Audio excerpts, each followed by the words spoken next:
Junkie Nation, what's going on? Gorgeous George and Ghost checking in here. The beauty of the internet that we can connect with our friend and guest today, Brad Tavares. He's in Paris, France, getting ready for his big fight that's coming up. I got to ask you, Brad, Yes, how sir. excited are you about this weekend? I'm excited. It's a chance. Not only is it, a fight Not that's you, in front of Brad. me. Not you, Brad. It's always got to be What? about you. I'm talking about the Raiders, man. Oh, the Raiders. I thought you were talking about me. I am talking Foot, about you. I was just setting you up, but foot. I know you're a big Raiders fan, and I know you You can't know wait it. for the football season to start too. Yeah, yeah. Football is back. Football is Uh-huh. back. It is upon us. So yeah, I'm actually excited to get back home, and then we got a home game next week already. So Monday Yeah. night against the Chargers. Yeah, no, it was a trick question. Brad's always been a Raiders fan. And when Yep. they came to Vegas, it was like a blessing for him because that's where he lives. Yep. He goes to the games, he tailgates, he's into it. I got to tip my hat, man. No, but of course, I am talking about you. You're getting out there against a hard hitting Polish fighter. I think it's his second fight now since coming over from Octagon Yep. in the UFC. And I'm sure you've already broken him down and everything. But from what I can tell, Brad, some of the highlights that I've seen, he's kind of right down your alley. He wants to throw, so do you. Let's see whose chin holds up. Let's see who can, who can execute, right? Yeah, exactly. I say we'll see who's better at their game come Saturday night, but I have no doubt, that it's me and I'm getting my hand raised. What's more important at this point? Is it your legs or your hands? In terms of your striking, do your legs set up your hands, or do you look more for your hands to cause damage and then open up the legs? I You're think good at both.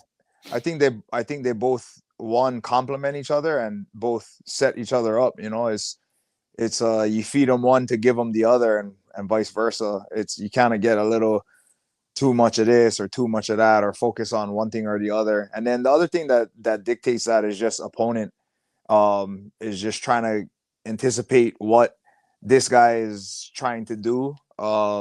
If he's gonna try and like just want to box, or do you mix in the kicks, or do you not kick as much because he's gonna try and take you down? So opponent dictates that as well. Do you like the inside calf kick more than the outside calf kick? I notice a lot of fighters are opening up with that now versus the outside calf kick. Um, I I wouldn't say so. I think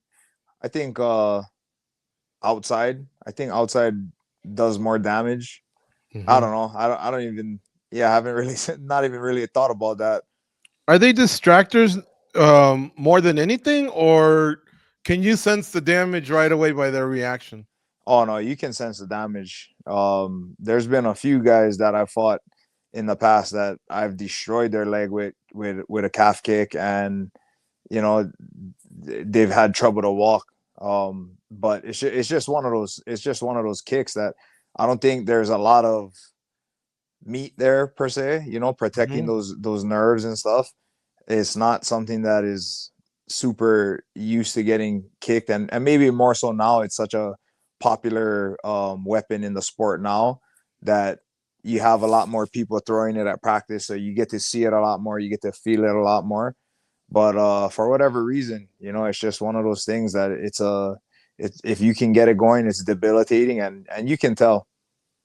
I only ask you because I see a lot of fighters do damage in the first round. They'll throw three or four in the first 2.5 minutes. It's going good. And then other things open up. But guess what? They kind of go away from it. And I was wondering if a lot of fighters just look at it as, okay, I've slowed them down, but now I've opened things up upstairs. But because they get away from it at the same time, it's a fight, man. I can't imagine what's going through your head, in every possible second. It's not like football where you can go in a huddle and talk things out for 15 seconds and then set up again. It's all happening, happening, happening. Yeah, I think it would just basically depend on one, the fighter, and two, the fight. Maybe they seen something that that they're trying to set up, or maybe something on their end they didn't like about it, so they got away from it, or maybe they just like they got maybe it's not really a huge part of their game, and Yeah. themselves and their corner let them get away from it. So I would say it's just depends on the fight and the fighter. Amazing how a lot of things can happen in 15 minutes.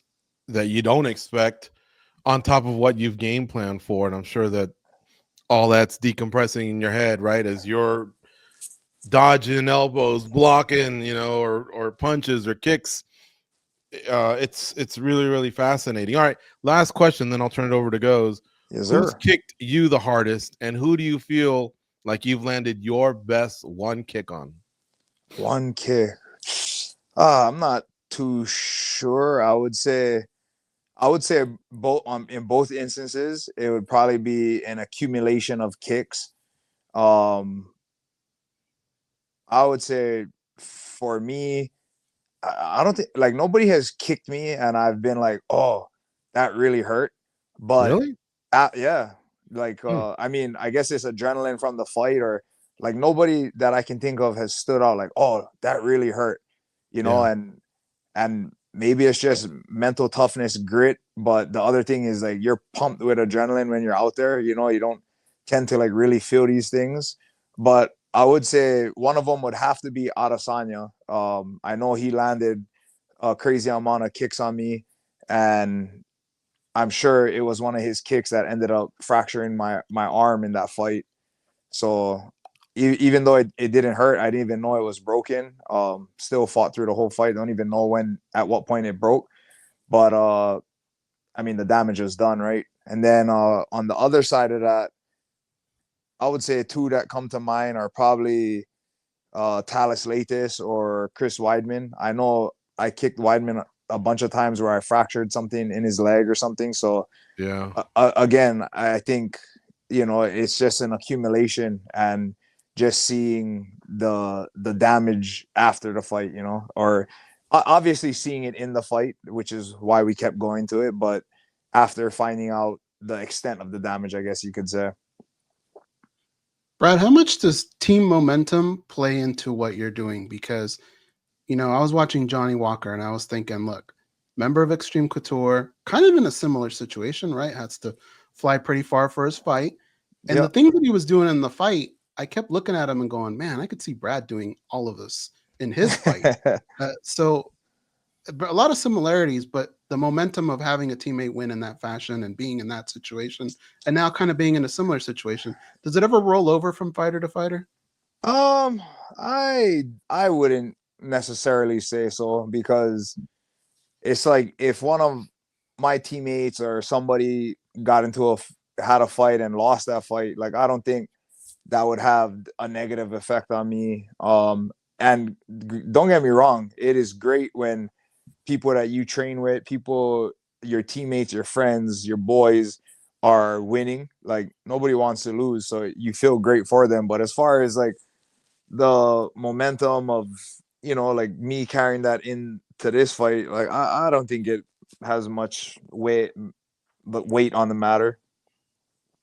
How does this fight feel any different matchup wise, and just you personally, how you feel going into the fight? How does it differ from other fights? I don't know. I feel great, to be honest. Like my camp has been really good. The weight is really good. We got out here. I know that this is the first time in since the beginning of 2021, so over 4 years that I've had to like travel a distance to fight. I've been blessed a lot to fight in Vegas and in the States. And the last time was Abu Dhabi. That was January 2021. So it's been about 4 years since I had to, make the travel and worry about the flight and how I'm gonna feel when I get there, adjusting to the time and all of that. And knock on wood, but it's gone pretty well so far. The flight over was nice. We got here. I was very tired, but so we got here. We landed, I want to say at like 6:37 in the morning. By the time we finished getting through customs, getting our bag, getting back to the hotel, and then getting some breakfast, it was probably around 9 at that point. And then Ray and I just came back to the room. We chilled, and we are like, you know what? Let's take a nap. Like, let's not go to sleep because then we'll be on Vegas time. But let's take a nap. We'll set an alarm. We'll wake up. Funny enough, I thought I set the alarm. I forgot to set it, and I woke up 30 minutes after I had set the alarm, and I was like, oh, okay. Ray was still knocked out. So I was like, you know what? I'll set the alarm for 30 minutes more. And then in that time, like I basically just laid there kind of awake. And I was like, you know what? Okay, it's time to get up. Took a shower, let Ray rest a little while more. And then finally I woke him up. I was like, hey, bro, let's get up. We went walking, got some food, came back, worked out, and went to sleep like a normal time here. I think we went to sleep around like 11:30 or 12 here, and then woke up at a normal time the next morning. So been pretty well adjusted and lucky. So I guess I'm blessed to have that, because I've also been in fights. Like I remember I fought in England back, I don't even know when it was, a long time ago, when I fought Tom Watson in Nottingham. And dude, the jet lag and time difference was real. I was like sleeping all day, to the point where Ray was like calling my phone, the room phone, calling my cell phone. I wasn't answering. He would come down to my room and like be pounding on my door to get me up, and he'd be pounding out there for a while until I finally would like wake up. And I was like, oh crap. And that time, I'll be honest, I was a little worried. I was like, man, how is this gonna feel? Like I just felt so tired. Like I was like, this is the first time I've ever in my life felt actual jet lag. And I remember thinking like, how am I gonna feel in the fight? And hey, lo and behold, went out there and felt great. Got the victory and everything was fine. But yeah. So this time around, I know this is like similar time zone, probably the same time zone, and I was a little worried about that, but everything's been going good.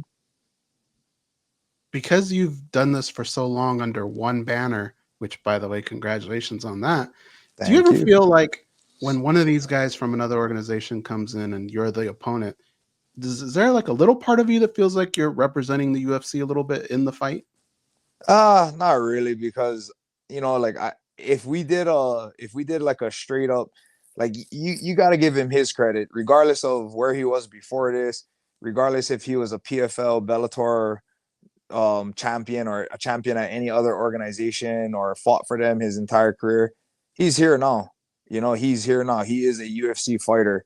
And so it's not like, oh, I'm fighting against this guy from Octagon, I'm UFC. No, we're both UFC fighters fighting in the UFC. So if they ever did like a us versus them type deal, then it would be like, yeah, let's go UFC on top. But that would never happen. So Brad, you came along at a time where you could say really your division has probably been through about 3 to 4 different eras. And you think about like you fought during the Anderson Silva era. Maybe we could even say the next one could possibly be like the Adesanya era. And then, where we're at today, which mostly you could probably attribute to Pereira. Which yep. era of this division do you think is the strongest that you've been a part of? The strongest? I don't know. It's hard to say, because the fighters have evolved, obviously.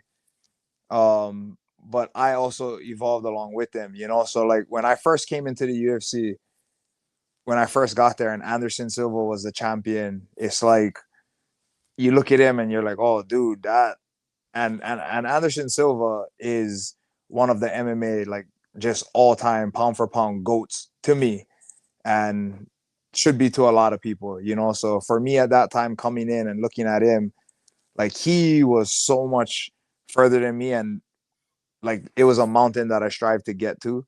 So maybe at that point, because of where I was in life and skill wise and age and in my career and all of that, and where he was and how dominant he was, I would say probably that era for me. You have 2 daughters. Have they softened you or made you tougher?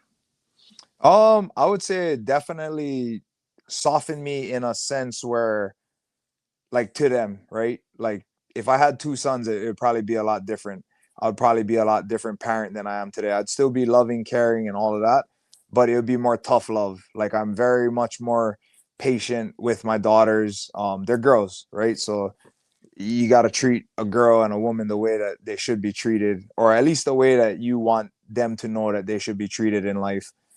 So I would say on that end, but on the other end, it's made me like added like a cold-blooded side to me as well, because now like I'm a protector, and if anybody were to hurt my daughters, I would be ruthless. And I say this all the time, and I used to joke about this all the time even before I had kids, and I know it's true now that I had kids. I don't discriminate.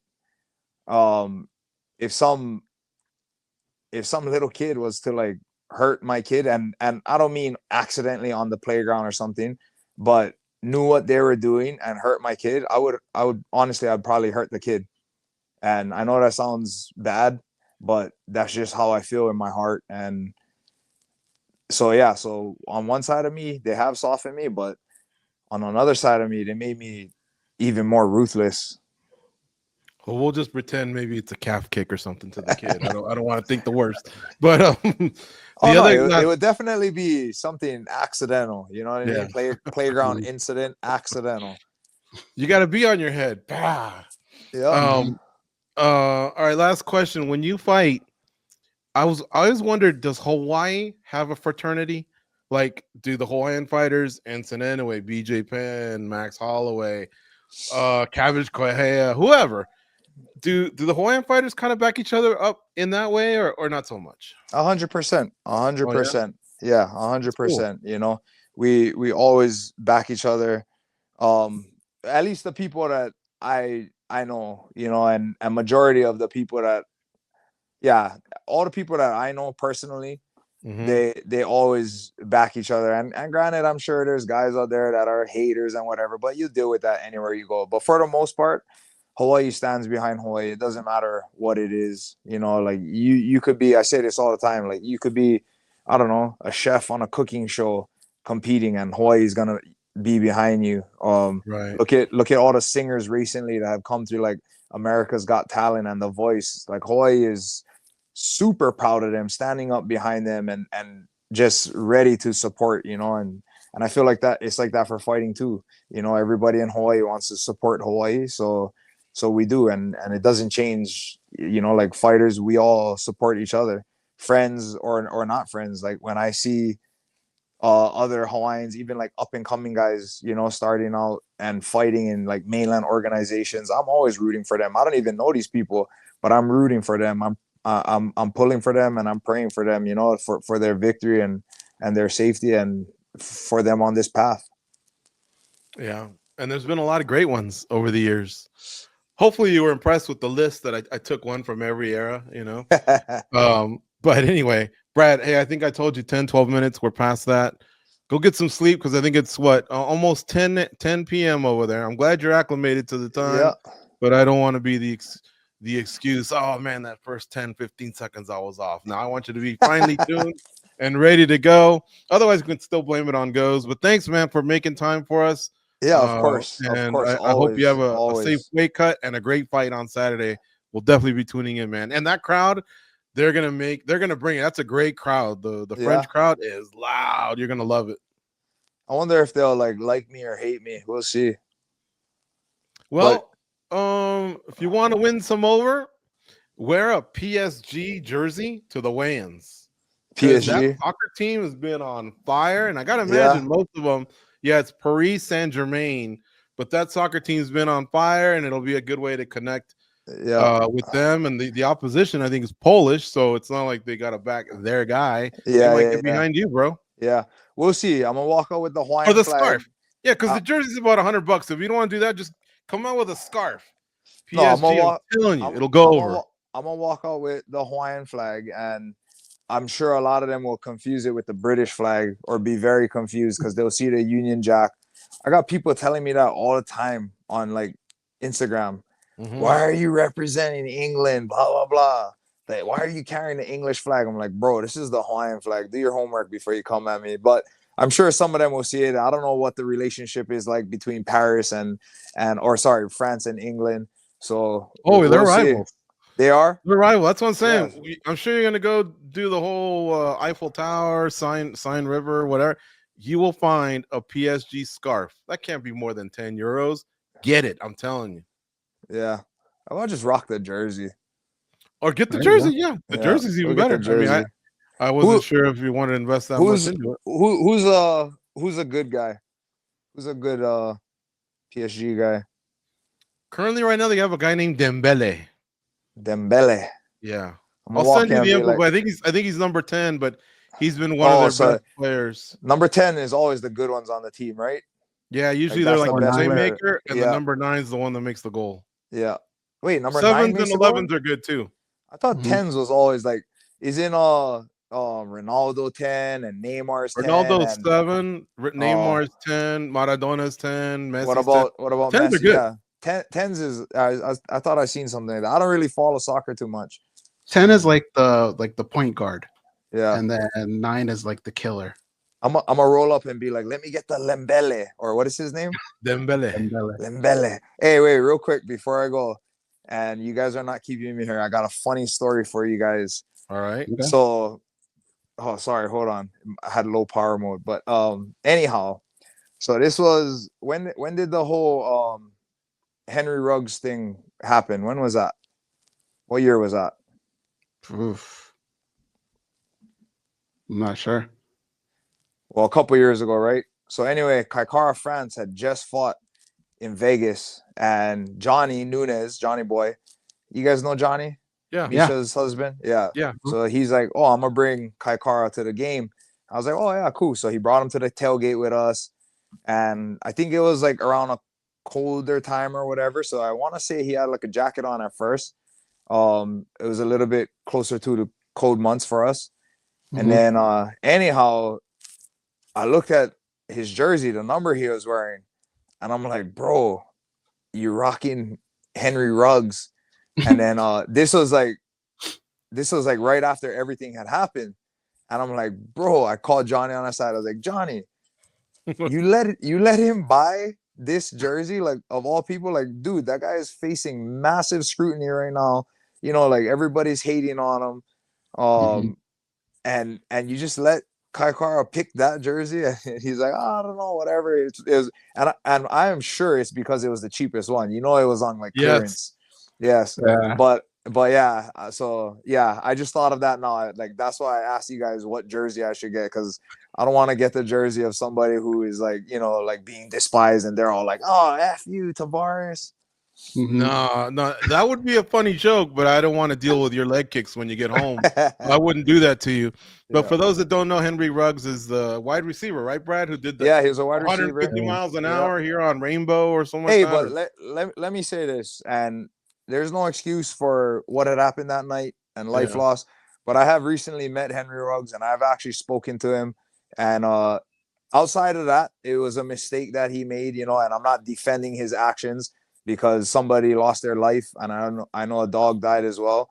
You know, but he actually is a cool dude. And when I talk to him, like we kind of like we didn't talk about the incident, but you know, I know he's trying to make his like NFL comeback, and I can just kind of hear it in his voice, the remorse, you know, for that night and what happened. And I was like, look, you know, it happened. Obviously, yeah, there's no excuse in bringing her back, but you know, I still wish you the best because everybody deserves a second chance. And hopefully if he does get that second chance, you know, he can do good things with it, spread his, you know, testimony, and hopefully change some other young athlete's life that is about to make that mistake, and maybe even do good things in the community and help out her family or something. I don't know, something.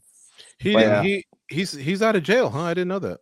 Yeah, I don't know, like I kind of like he and I are not best friends or anything. I kind of speak. I don't know if he's on like some like release or whatever, but I did meet him. I did talk to him, and you know, I thought he was actually a really cool and nice guy. And then, like I said, we kind of glazed over the subject because obviously I'm not gonna bring it up to him. But when we talked about him getting back to the league, like, you know, and when he was like, oh well, obviously everybody knows what happened, so. When he kind of like when we got near there, I could just hear like in his voice, you know, and you can tell when somebody feels really bad for something that they did.